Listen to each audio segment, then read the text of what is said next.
Welcome to Top Shelf Men. I'm Reese. Today, we're going to talk about the assassination of Charlie Kirk and what I think that means for Top Shelf Men wanting to make a dent in the universe. So stay tuned for a somber episode. As all of you may know by now, on September 10th, Charlie Kirk's life was tragically stolen from him while he was at an event in Utah. And this is very tragic. This is unexpected. This changes a lot of things, and I'm going to talk about that in today's episode. And also, based on what has happened, there's going to be changes to the content that I'm going to put out on this channel. I haven't produced a lot of content on politics on this channel, except for one video about how top shelf men support Donald Trump. And honestly, after seeing the first couple of months of his presidency, I'm very much fallen into I fell for it because, frankly, if you look at it analytically and you take apart the whole people that just follow him because he's Donald Trump and he can do no wrong, a lot like the leftists that they follow Biden and he could never do any wrong. He's pretty much screwed us over. He's been somebody that basically has continued a lot of Biden's policies and a lot of the things that he has promised.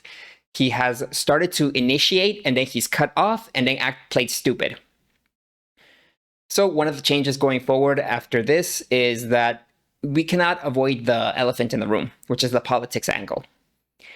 Feminism is not an accident. The fact that you have all these feminist talking points in the media, in the news, pretty much in every aspect of society. I made this channel as a fight against that because we are being brainwashed into thinking that women are exactly like men, and they're not.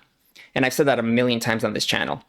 But the point is that all these things are partially and or government funded, or they're funded by people with political, for political reasons, because they want to socially engineer society in a certain way that benefits them. So with what happened to Charlie Kirk, I disagree with him on many topics, particularly the whole Zionism angle, because as I said earlier, it's no accident that feminism, all this females are the same as males. Actually, females can become males.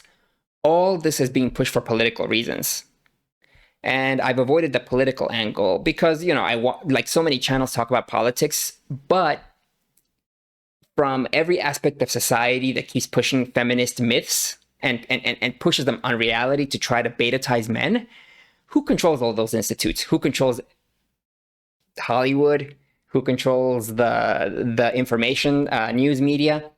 Yeah. So one of the biggest things that I disagreed with Charlie Kirk was on the whole Zionism angle. He took a lot of money from donors who were Zionists. So it was his job to push Zionist Christianity, which I am in complete disagreement with because they are very, very different things.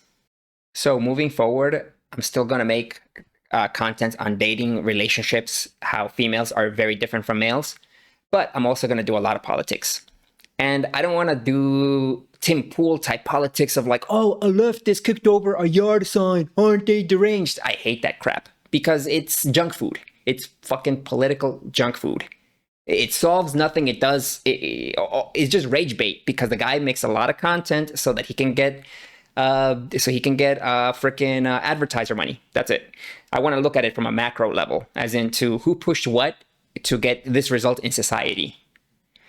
So I'm gonna be doing politics from a macro angle, as into who is pushing the strings to accomplish what and for what, what's the purpose.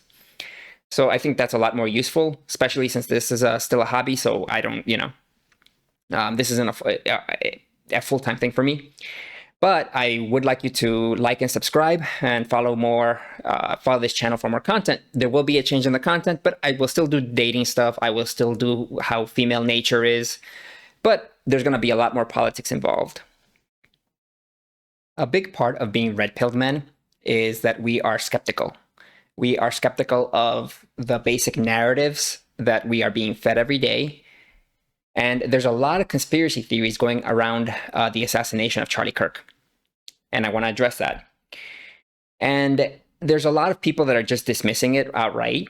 And they are saying, oh, you guys are coming up with ridiculous things. And, yes, some of the theories are ridiculous. But then, again, this government, whether it's a Democrat or a Republican that's been running this government, they've been lying to us. Let's go back. You have the JFK assassination. You have September 11, the dancing Israelis. You have COVID. You have lockdowns. You have the Russia collusion hoax. You have so many different situations in which the government has lied to us straight up.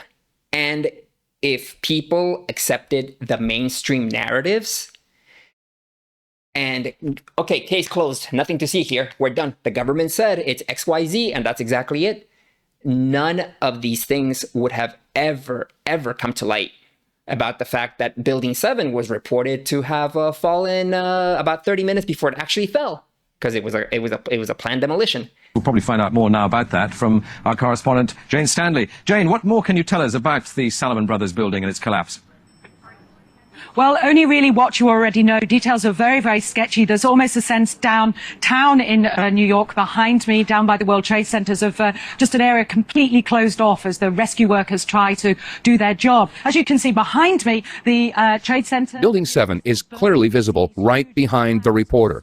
It wasn't until 5:20 Eastern Time that it came down.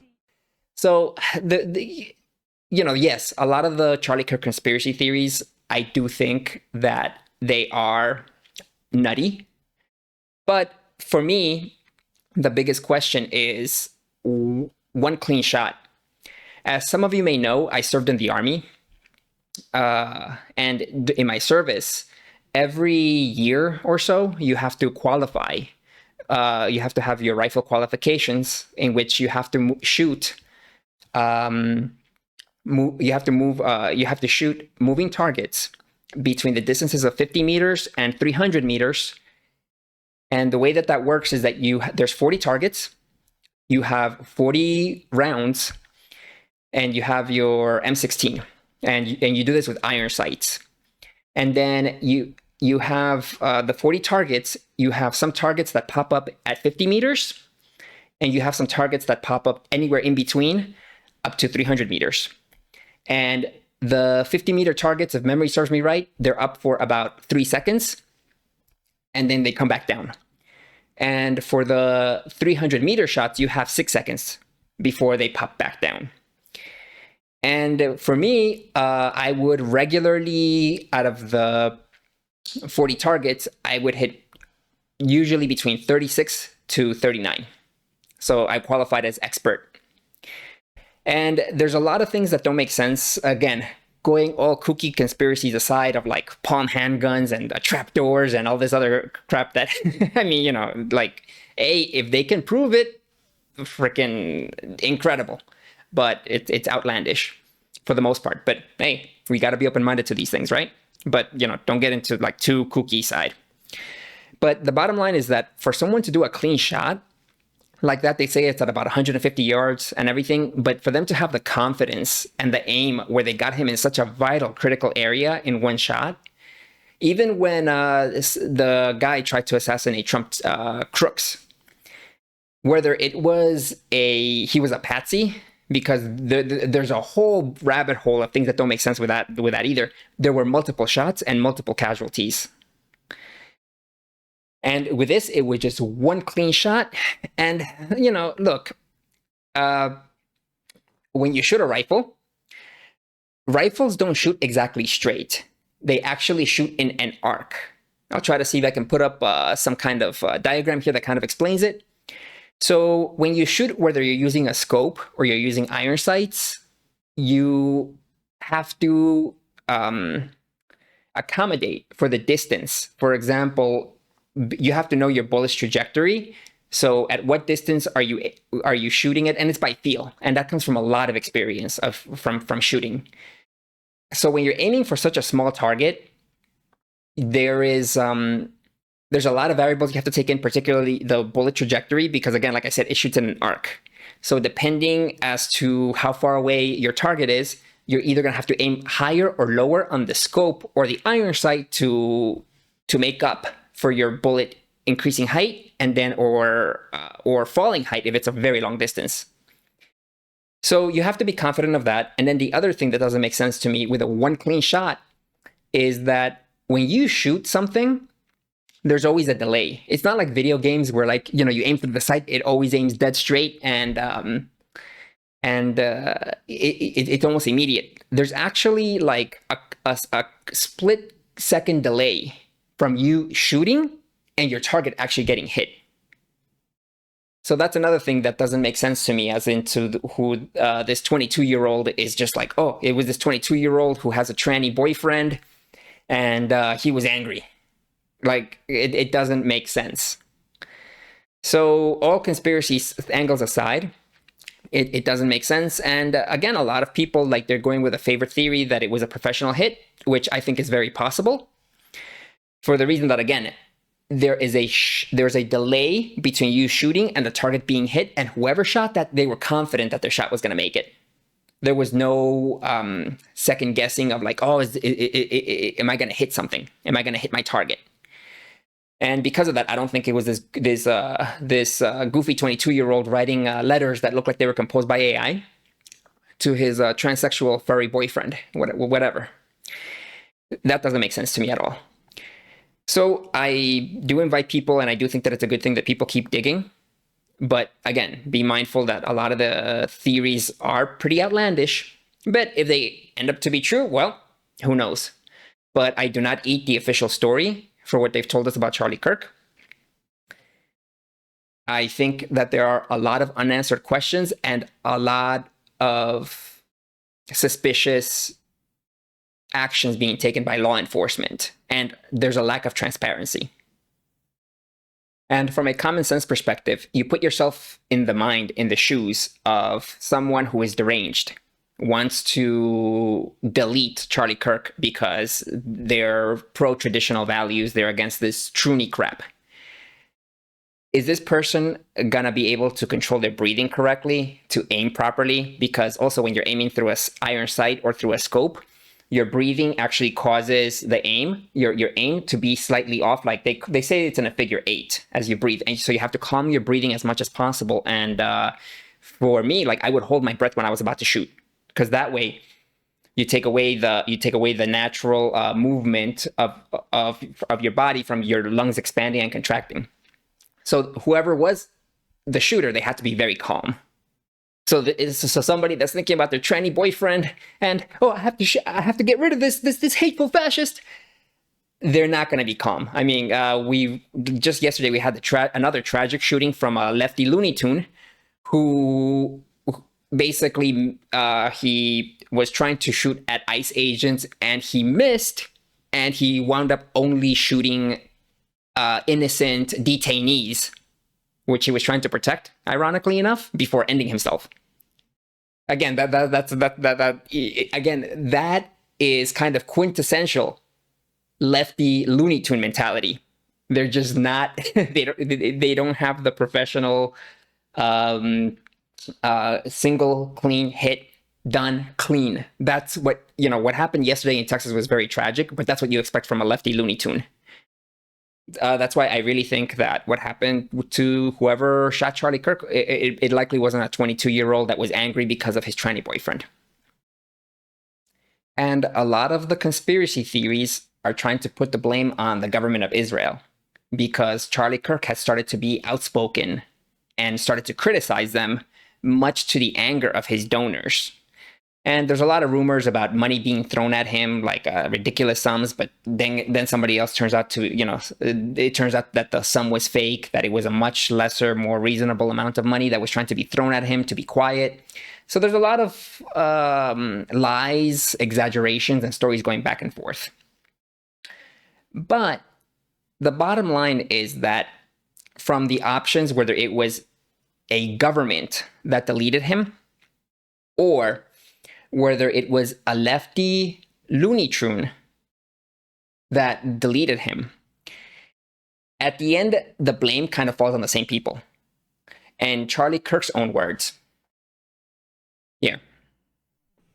And Jewish donors, they have a lot of explaining to do, a lot of decoupling to do, because Jewish donors have been the #1 funding mechanism of radical, open border, neoliberal, quasi-Marxist policies, cultural institutions, and nonprofits. This is a beast created by secular Jews. And now it's coming for Jews, and they're like, what on earth happened? And it's not just the colleges. It's the nonprofits, it's the movies, it's Hollywood, it's all of it. It's like, time for you guys to wake up and say no more, draw a line in the sand. I don't care if you hate me.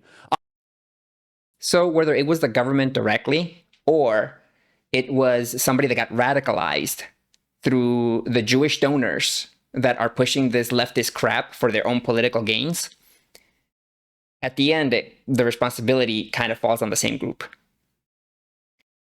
And this is the same group of people that's pushing feminism, that's pushing men down, that's saying, oh, we need to get rid of white men. And mind you, I'm not white, I'm a freaking foreigner. But the bottom line is that it's the same group of people pushing this stuff. So that's why the content of this channel is I'm still gonna do female red pill dating stuff, but it's also gonna become more political. And I hope you enjoy the new content, and I hope you stick with me. So please like and subscribe, and look forward to more Top Shelf Men content. One thing that is true is that it has been said that through the silencing of Charlie Kirk's voice, they have made an army of them. And I will admit that as much as I didn't like his politics, he did not deserve that. Nobody deserves that. Somebody that is spewing lies or just going against nature and trying to push that, they deserve as much daylight, as much sunshine as possible so that people can hear them out. And then when they realize how ridiculous their ideas are, how ridiculous the crap they're saying is, how it's indefensible because it just doesn't reflect reality, then they should just disappear into obscurity because their ideas were bad. Nobody deserves to have their life ended for the things that they said, left or right. So stay tuned for more Top Shelf Men content. Look forward to more political stuff. This is Reese. See you next time, guys. Peace.